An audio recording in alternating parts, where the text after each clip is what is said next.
بسم اللہ الرحمن الرحیم، السلام علیکم۔ امید ہے آپ سب خیریت سے ہوں گے۔ آج 4 نومبر 2024 ہے اور آج بھی جو لاہور کا ایئر کوالٹی انڈیکس ہے وہ سٹینڈرڈ کے اکارڈنگلی نہیں ہے۔ 458 ویلیو ہے اس کی، اور 458 کے ساتھ ساتھ ایک اور بات جس کا میں تذکرہ کرنا چاہتا ہوں، اس میں ایک چیز میئر کی جاتی ہے کہ جو پولیوٹنٹ پارٹیکل ہے اس کا سائز 2.5 مائکرون ہے، اور ہر ایک کیوبک میٹر آف ایئر میں اس کی جو ٹوٹل 458 مائکرو گرام کوانٹٹی کے پارٹیکلز پائے جاتے ہیں، اور جو ایئر کوالٹی انڈیکس ہے ہمارا سٹینڈرڈ، یہ اس سے 60 ٹائمز زیادہ ہے۔ یہ آج کا ایئر کوالٹی انڈیکس ہے، اور اس میں ہمیں آؤٹ ڈور ایکسرسائز سے پرہیز کرنا چاہیے، اپنے گھروں کی ونڈوز وغیرہ بند کرنی چاہیے، ایئر پیوریفائر کا استعمال کرنا چاہیے، تو باہر نکلتے ہوئے ماسک کا استعمال بھی کرنا چاہیے۔ ہاں، میں نے ماسک نہیں پہنا ہوا، اگر میں ماسک پہنوں گا تو پھر ویڈیو بنانے میں بھی تھوڑی سی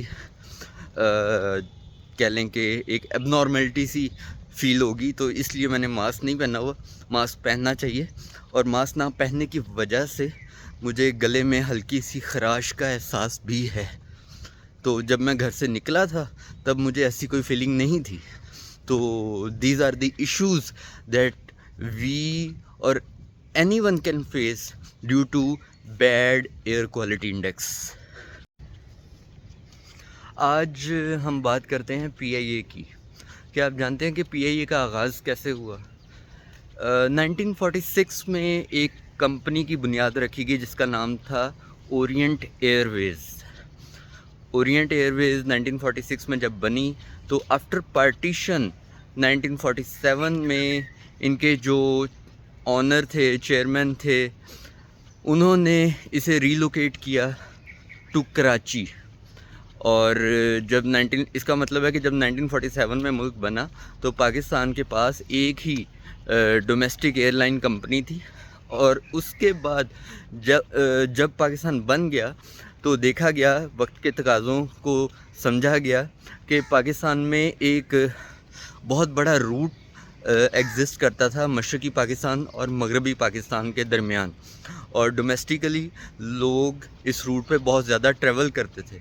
تو ایک ایئر لائن کی ضرورت محسوس کی گئی، اور 1955 میں گورنمنٹ آف پاکستان نے مرج کیا اورینٹ ایئر ویز کے ساتھ، اور اس کا نام رکھا گیا پاکستان انٹرنیشنل ایئر لائن۔ اس کے بعد 1959 میں اس کے جو ایم ڈی بنے وہ تھے ایئر مارشل نور خان۔ یہ جو ایرا کہلاتا ہے پی آئی اے کا، گولڈن ایرا کہلاتا ہے۔ انہوں نے پی آئی اے میں کافی زیادہ ایڈوانسمنٹس کیں، بہت زیادہ نئے طیارے ایڈ کیے، اور اس کے ساتھ ساتھ ایک انٹرنیشنل روٹ بھی سٹارٹ کیے۔ اور آپ کو پتہ ہے کہ اس کا جو آفیشیل سلوگن ہے great people to fly with, یہ کس نے دیا تھا؟ یہ امریکن پریزیڈنٹ کی وائف تھیں جن کا نام تھا جیکولین کینیڈی، یہ انہوں نے دیا تھا۔ وہ ٹریول کر رہی تھی پی آئی اے میں، اور ان سے جب پوچھا گیا آفٹر ٹریول کہ آپ کا سفر کیسا رہا، تو انہوں نے کہا کہ great people to fly with, تو تب پی آئی اے کا آفیشیل سلوگن یہ سٹارٹ ہوا۔ تو دس از ہاؤ وی سٹارٹڈ پی آئی اے۔ وقت گزرتا گیا اور پی آئی اے بہتر سے بہترین کی طرف کا سفر طے کرتی رہی، اور بھٹو صاحب کا زمانہ گیا، جنرل ضیاء کا زمانہ گیا، اور اس کے بعد جب پہلی مرتبہ میاں نواز شریف صاحب نے حکومت سنبھالی تو انہوں نے جو ڈومیسٹک روٹس ہیں ان پر انٹرنیشنل جو فلائٹس ہیں ان کو آپریٹ کرنے کی اجازت دے دی۔ اس سے یہ ہوا کہ ایک کمپٹیشن ڈیولپ ہوا، اور جو کمپنیز جن کو کوئی فیول کاسٹ کا ایشو نہیں تھا، جن کو جیسا کہ UAE ایمریٹس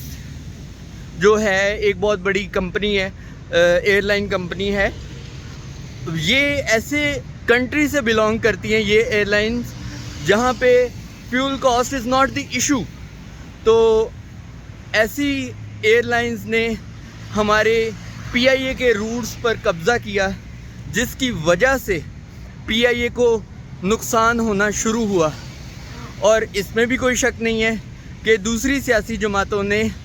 اور انکلوڈنگ PMLN انہوں نے سیاسی بھرتیاں کی جو کہ PIA کی برداشت سے باہر ہو گئی، اور PIA مقروض ہوتے ہوتے سینکڑوں اربوں روپیوں کا مقروض ہے آج. یہی وجہ ہے کہ جب PIA کو سیل کرنے کے لیے بڈنگ اوپن کی گئی تو جو اس کی بیس پرائس تھی وہ 85 بلین روپیز رکھی گئی تھی، لیکن اس میں جو صرف ایک ہی بڈنگ کرنے والی کمپنی تھی جس کا نام تھا بلو ورلڈ سٹی، انہوں نے 10 بلین روپیز کی بڈنگ دی ہے، اور انہوں نے کہا ہے کہ بھائی ہم اس سے زیادہ تو نہیں لگائیں گے، آپ نے دینا ہے تو دے دیں ورنہ آپ کسی اور کو دے دیں. تو مین وائل یہ ہوا کہ حکومت پنجاب کی جو CM ہیں مریم نواز شریف، انہوں نے اور ان کے والد صاحب محمد نواز شریف صاحب نے ایک امریکہ میں ایک انہوں نے اپنے جب سیاسی لوگوں کے ساتھ ایک ملاقات کی تو اس میں انہوں نے کہا کہ مریم نواز شریف صاحبہ کے ساتھ ہماری ڈسکشن ہوئی ہے جس میں PIA کو خریدنا چاہتے ہیں، اون کرنا چاہتے ہیں، ٹیک اپ کرنا چاہتے ہیں، اور اس کے بعد میں بھی اس کا نام چینج کر کے ایئر پنجاب رکھ دیا جائے. اب یہاں پہ کنفیوژن یہ آئی ہے اور سوشل میڈیا پہ ایک پروپیگنڈا چل رہا ہے ان کے اگینسٹ کہ آیا یہ پرسنل کیپیسٹی میں خریدنا چاہتے ہیں یا as a government of Punjab یہ وفاقی حکومت سے صوبائی حکومت خریدنا چاہتی ہے. تو یہ ایک کنفیوژن ہے ابھی تک چل رہا ہے، لیکن مجھے لگتا ہے کہ یہ حکومت لیول کا ایک ڈیسیژن ہے، نہ کہ کوئی پرسنل ڈیسیژن، کیونکہ پرسنل ڈیسیژن اس طرح سے کبھی بھی اوپنلی ڈسکشن کا حصہ نہیں بنتے. تو آپ بھی کمنٹس میں بتائیں کہ یہ وہ اپنی پرسنل کیپیسٹی میں خریدنا چاہتے ہیں PIA کو، یا گورنمنٹ لیول پہ from federal to provincial government یہ سیل پرچیز ہوگی. تو اس سے مجھے بھی کلیئرٹی آئے اور آپ کو بھی تھوڑا سا ایکسپلور کرنے کا موقع ملے. تو دس از دی ولاگ آف دی ڈے. اس کے ساتھ جن دوستوں نے ابھی تک چینل سبسکرائب نہیں کیا، پلیز سبسکرائب موشا TV official and don't forget to click on the bell icon تاکہ آپ کو نئی آنے والی تمام ویڈیوز کا نوٹیفیکیشن ملتا رہے. اللہ حافظ.